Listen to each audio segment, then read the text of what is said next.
BJP করছিস মানুষও ঘুষিয়ে দিচ্ছিস কে? বলিস নাই হ্যাঁ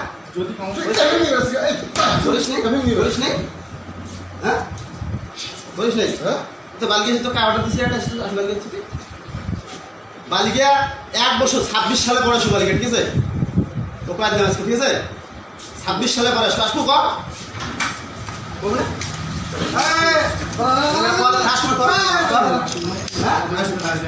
26 সালে পড়ে 26 সালে পড়ে ঠিক আছে আরে দাঁড়াও 26 সালে পড়ে ঠিক আছে হ্যাঁ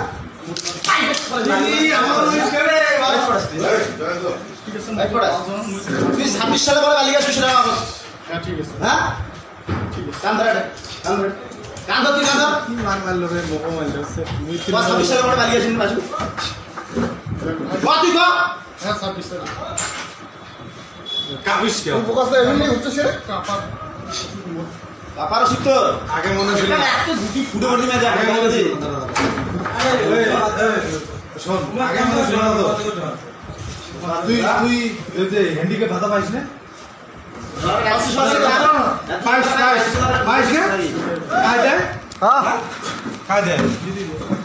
তোর বৌদি লক্ষ্মীর বাড়িতে পায় না পাই দেয় তোর বাড়িতে রেশন পাইস না একদম 26 সালে রেশন পাইস না তাই দেয় তাহলে তুই মোদির অত ভক্ত কে কিসের জন্য না তুই অত ভক্ত কে দিদি যদি সবকিছু দেয় তুই চাতে মোদির গুয়া খেয়ে মারবে গেছিস মোদি তো কি বাল দিছে তুই একটা প্রমাণ দে যে মোদি তোকে এটা দিছে ক একটা লিখিত দে মোদি তোকে এটা দিছে ক তাহলে তুই মোদির ভক্ত কে তুই প্রচার করে বেড়াস তুই ক তুই ক মোদি তোর কোন তোর চরিত্র বলে আসছে বালিকাটা বোকাচোদা ফেলাক লাগাইছিস আমি দেখি নাই বোকাচোদা বালিকাটা ফেলাক লাগাইছিস আমি দেখি নাই তাহলে তুই মোদির মত ভক্ত কে ক সর্বভারতীয় তৃণমূল কংগ্রেসের পার্টি অফিসে বসে এক ব্যক্তিকে মারা হচ্ছে, তাও পার্টি অফিসের ভিতরে। 2021 ভোট মানে জেতার পর এই সমস্ত বিজেপির লোকদেরকে যেভাবে মারা হয়েছে তার অনেক ভিডিও এবং অনেক ফুটেজ আছে। কিন্তু 2026-এ বিজেপি ভোটে জেতার পর বিজেপির এত সুন্দর ব্যবহার, বিজেপির রাজ্য সভাপতি শ্রমিক ভট্টাচার্য বলেছেন যে ওদের আর আমাদের মধ্যে তফাৎ দেখাতে হবে, ওরা মেরেছে বলে আমরাও মারব, প্রতিহিংসা পরায়ণ হব না। যাদের কাছে প্রমাণ আছে, যারা মার খেয়েছেন তারা পুলিশে কেস করুন এবং সেই কেসের ভিত্তিতে তাদেরকে অ্যারেস্ট করা হবে। চোখের সামনে দেখা যাচ্ছে সর্বভারতীয় তৃণমূল কংগ্রেস পার্টি অফিসে বসিয়ে মারছে। এই লোকটা যদি এখন কেস করে, যারা মেরেছে তাদের বিরুদ্ধে কি আইন হবে? তাদেরকেও কি কোর্ট সাজা দেবে? হয়তো দেবে, কিন্তু তার যে মান সম্মানটা চলে গেল, সেই মান সম্মানটা কেউ ফিরিয়ে দিতে পারবে? যেভাবে দিনের পর দিন তৃণমূল কংগ্রেস সন্ত্রাস করে গেছে, অভিষেক বন্দ্যোপাধ্যায়ের সন্ত্রাসী ভাষা ব্যবহার করে গেছে, সেই সন্ত্রাসী ভাষার ব্যবহার স্বরূপ এই তৃণমূল পার্টি অফিসে বসিয়ে বিজেপির লোকদেরকে মেরেছে। অভিষেক ব্যানার্জি বলেছে 4 তারিখে দিল্লির কোনো বাবা কাউকে বাঁচাতে পারবে না। কাকে বাঁচাতে পারবে না? কাকে মারবে? মারবে বাংলার মানুষকে, বাংলার বিজেপি কর্মীদেরকে, যারা দিনরাত্রি বলে যে বহিরাগত আসে বহিরাগত যায়। তাদেরকে বলছি, বাংলার মানুষগুলো তো বহিরাগত নয়, বাংলার মানুষগুলো ছিল বিরোধী, তাই বিরোধী বলে তাদেরকে পার্টি অফিসে বসিয়ে মারতে হবে। আজকে যারা এই কাজগুলো করেছে, কালকে যদি তাদেরকে এইভাবে মারা হয়, কিন্তু বিজেপি সেই কালচার নয়। তৃণমূল কংগ্রেসটা যদি দল হতো তাহলে মনে হয় এই ভয়ের রাজনীতি করতো না। বিজেপি একটা সর্বভারতীয় দল এবং বিজেপির একটা যোগ্যতা আলাদা আছে।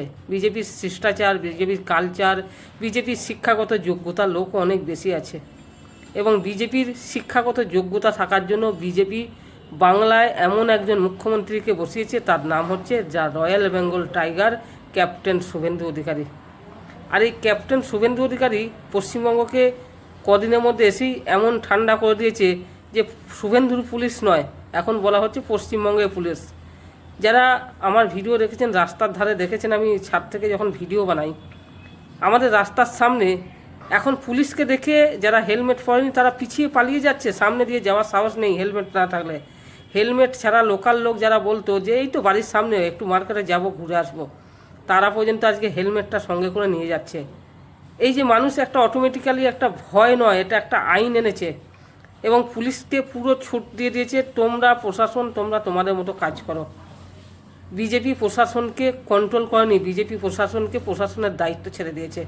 এটাই তো পার্থক্য বিজেপির মধ্যে আর কংগ্রেসের মধ্যে, তৃণমূল কংগ্রেসের মধ্যে। পশ্চিমবাংলার মানুষ ভয় ইন ভরসা আউট, এটাই মনে হয় বিজেপির স্লোগান ছিল, আর সেটাই মনে হয় মানে বাস্তবায়িত হতে চলেছে। তো এইভাবে যারা মারপিট করছে তাদের উদ্দেশ্যে একটা কথা বলি, গুন্ডাগিরি করে কোনো মানুষের মন পাওয়া যায় না।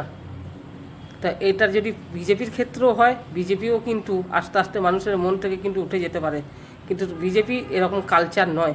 বিজেপির যে সর্বভারতীয় রাজ্য সভাপতি আছে আমাদের রাজ্যে, শ্রমিক ভট্টাচার্য, তার শিক্ষা দীক্ষা কথাবার্তা ভদ্র মার্জিত। উল্টো দিকে প্রাক্তন মুখ্যমন্ত্রী মমতা ব্যানার্জি হেরে গিয়েও হার স্বীকার করছেন না, বাংলার মানুষের রায়টাকে উনি মাথা পেতে নিচ্ছেন না। উনি বলছেন আমাকে জোর করে হারানো হয়েছে। কেন্দ্র সরকারের ফোর্স এসেছিল, পশ্চিমবঙ্গের সাধারণ মানুষ শান্তভাবে সুস্থভাবে ভোট দিয়েছে, সেটা ওনার মনে হচ্ছে যে জোর করে কেড়ে নিয়েছে। মানুষ তো ভোট দিয়েছে, ভোটটা তো দিয়েছে মানুষ, মানুষ যাকে খুশি তাকে রায় দিয়েছে। এরপরেও ওনাদের কাছে সাংবাদিক চ্যানেলরা যাচ্ছে, ওনারা যা খুশি বলে দিচ্ছে, কিন্তু সাধারণ মানুষ তো এগুলো মেনে নেবে না। কারণ আমার ফ্যামিলিতে, আমি জানি আমাদের ফ্যামিলিতে কাকে ভোটটা দেওয়া হয়েছে। তো সেই হিসাবে মানুষ পরিবর্তনটা চেয়েছিল বলেই বিজেপি এসেছে। মানুষ যেটা চায় সেটাই হয়, কেউ জোর করে কেড়ে নিতে পারে না কারো অধিকার। তো চলুন, সকলকে প্রণাম জানিয়ে আবার নেক্সট ভিডিও শুরু করব। তো এই যে মারপিটের ভিডিওটা দেখালাম, সর্বভারতীয় তৃণমূল কংগ্রেস পার্টি অফিসে বসিয়ে মারছে, এই ভিডিওটা একটু শেয়ার করে সবার মধ্যে ছড়িয়ে দেবেন, যাতে আরও 5টা মানুষ দেখতে পায় এবং এই ব্যক্তিকে মারের জন্য তারা যথেষ্ট সাজাটা পায়।